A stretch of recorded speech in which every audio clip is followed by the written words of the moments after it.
Hey folks, FJB3 here, the Wrestling Nut. More content for geeks. All right, dude, let's talk about some news real quick, okay? So nobody cares about this Jelly Roll match, okay? WWE is obsessed with crossover mainstream appeal.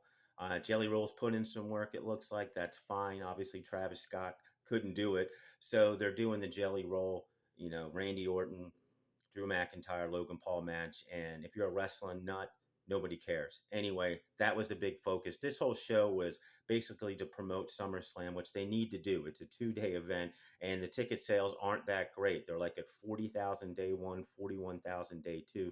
They need to build better stories to sell more tickets. All right. So let me just go through some of the news from the show. Okay. So there was a tribute to Hulk Hogan, and it was appropriate because, him as a person's a different story. But if you're going to give him a tribute, it should be about his professional wrestling contributions, and they're beyond anything of any other superstar. He's the most recognized name, most recognized superstar, and he built the path for other superstars to input creative control and to get more money. Hulk Hogan is a legend, one of the most recognizable names in the world. They did a good job with that. Now, Cody comes in, and this is sad, folks. Cody does this all the time. Cody has to sell and build a match when the opponent is absent.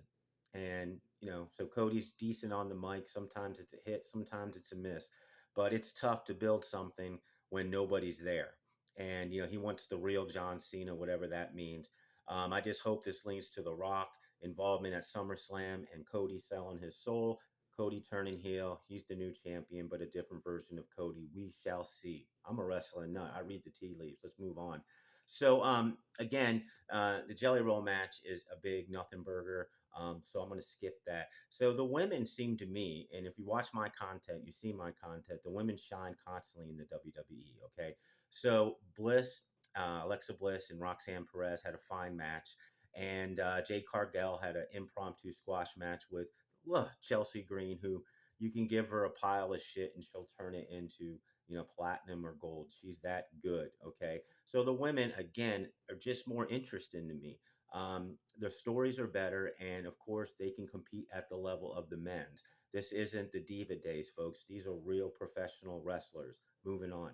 I did a short on this. The bloodline story absolutely sucks, folks. Okay. This iteration is lame because nobody believes Solo Sikoa is the tribal chief and he's not a badass.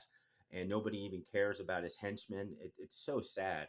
And my short was that Jacob Fatu, his shine's being diminished in this storyline because everybody knows, even if you suspend reality, that Jacob Fatu can squash Solo Sikoa at any time. So they need to put the title back on him and get him in a different program where his character can develop and he could get more over with the fans. Right now, bloodline fatigue is real. It's just that real. And I hope Roman Reigns separates himself from that shit and gets into, a Seth Rollins thing because the bloodline is dead. Moving on. So I did a video and WWE listened, of course, about how they admitted the tag team in a 10-match card. And lo and behold, next day, 2 days later, they're adding a 6-man tag team match, TLC, for the SmackDown Tag Team Championships. And it's crazy that there's 2 champions. There's another division, which is like 4 teams. So they need to unify the titles again. So we shall get a fun TLC match that's added to the card. So I think they're going to go with 12 matches because Sami Zayn and Karrion Kross was added as well. 6 on each day. That's not what they normally do. But they listen to the fans. The tag team wrestling is part of wrestling. It's a different element of wrestling that makes it actually better.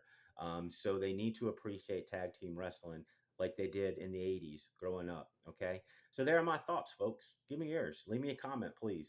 I will respond. If you got anything from my content, please subscribe to me.